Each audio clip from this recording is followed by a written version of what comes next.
ಜೀವನ ಮಾಡುವಾಗ ಹೇಳ್ತಾ ಇದ್ದೇನೆ, ನೀವು ಒಂದು ಉಪಕಸಬು ಅಂತ ಏನು ಹೇಳಿದ್ರಿ, ಇದನ್ನೇ ಉಪಮೆ ಮಾಡ್ಕೊಳ್ಳಿ. ಯಾಕಂದ್ರೆ ಹಾಲಿನಿಂದ ಜೀವನ ಮಾಡೋದು ಯಾವುದಕ್ಕೂ ರೇಟ್ ಇಲ್ಲ. ನಿಗದಿತ ಬೆಲೆ ಯಾವ್ದಾದ್ರು ಒಂದು ಕೊಡ್ತಾ ಇದ್ದಾರೆ, ಅದು ಹಾಲು ಮಾತ್ರ ನಾವು ಕೊಡ್ತಾ ಇದ್ದಾರೆ. ಹಾಗಾಗಿ ಈಗಾಗಲೇ ಸುಮಾರು ಜನ ರೈತರು ಅದಕ್ಕೆ ಅವಲಂಬಿಸ್ತಾ ಇದ್ದಾರೆ. ಒಬ್ಬರು 4 ಹಸು, 5 ಹಸು, 10 ಹಸು. ರಾಜಕಾಲುವೆಯಲ್ಲಿ ಉದಾಹರಣೆಗೆ ಒಂದು ತಿಂಗಳಿಗೆ 25 ಲಕ್ಷ ಬಿಲ್ ಮಾಡ್ತಾರೆ 15 ದಿವಸಕ್ಕೆ.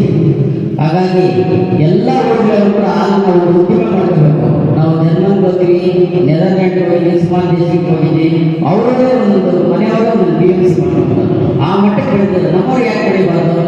ಇವಾಗ ಗೋಸ್ ಹಾಕ್ತಾರೆ, ಟೊಮೆಟೊ ಹಾಕ್ತಾರೆ, ಅವೆಲ್ಲ ರೇಟಿಗೆ ಬರಲ್ಲ, ರೇಟ್ ಗ್ಯಾರಂಟಿ ಇಲ್ಲ, ನಾಟಿ ಟಿಕೆಟ್ ಬೆಳೆ ಮಾಡೋದು ತುಂಬ ಕಷ್ಟದ ರೈತರು. ನೀರಿಲ್ಲ ಅಂದ್ರೂ ಕೂಡ 1500 ಅಡಿ 1500 ಅಡಿಯಿಂದ ನೀರು ಮಾಡ್ತಾ ಇದ್ದಾರೆ. ಆದರೆ ಬೆಲೆ ಗೊತ್ತಿಲ್ಲ, ಬರ್ತಾ ಇಲ್ಲ ಮಾರ್ಕೆಟಲ್ಲಿ. ಆದರೆ ನಮ್ಮ ಹಾಲಿಗೆ ಆ ಥರ ಇಲ್ಲ, ಫಿಕ್ಸ್ ಮಾಡಿದ್ದೀವಿ. ಈಗಾಗಲೇ ಹೇಳಿದ್ರೆ ಕಾಮನ್ ಸಾಫ್ಟ್ವೇರ್ ಆಗಿದ್ದೀವಿ ನಾವು, ಅದು ಪ್ರಕ್ರಿಯೆಗೆ ನಾವು ಬೆಲೆ ಕೊಡ್ತೀವಿ ಅಂತ. ಯಾಕಂದರೆ ನೀರಾಗ್ತದೆ, ನೀರು ಹಾಗಾಗ್ತದೆ, ಕಾಲ ರೇಟ್ ಕೊಡ್ತಾ ಇದ್ದೀವಿ. ಅದನ್ನು ನೀವು ಉದಾಹರಣೆಗೆ ಬೆಟ್ಟಸ್ಬಿಟ್ಟು ನಾನೆಲ್ಲ ಹೇಳ್ತಾ ಇದ್ದೀನಿ, ಎಮ್ಮೆ ಹಾಕೋಕ್ಕೆ 45 ರೂಪಾಯಿ ಅಂದರೆ ಕ್ವಾಲಿಟಿ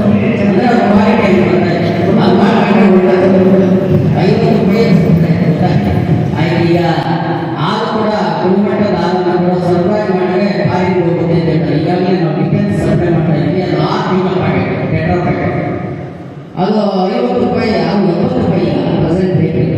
ಹಂಗಾಗಿ ಡಿಫೆನ್ಸ್ ಎಲ್ಲ ನಾವೇ ಹಾಲು ಕೊಡೋದು. ಕೋಲಾರ ಕೊಡ್ತಾರೆ, ಡಿಫೆನ್ಸ್ ಹಾಲು ಕೊಡ್ತಾ ಇದ್ದೀವಿ, 80 ರೂಪಾಯಿ ರೇಟ್ ಕೊಡ್ತಾರೆ. ಅದು 6 ತಿಂಗಳು ಪ್ಯಾಕೆಟ್ ಮಾಡಿದ್ರೆ ಒಂದ್ಸಾರಿ ಪ್ಯಾಕಿಂಗ್ ಮಾಡಿ ನಾವು ಕಳಿಸಿದ್ರೆ ಅದು 6 ತಿಂಗಳ ಟೈಮ್ ಇರ್ತದೆ.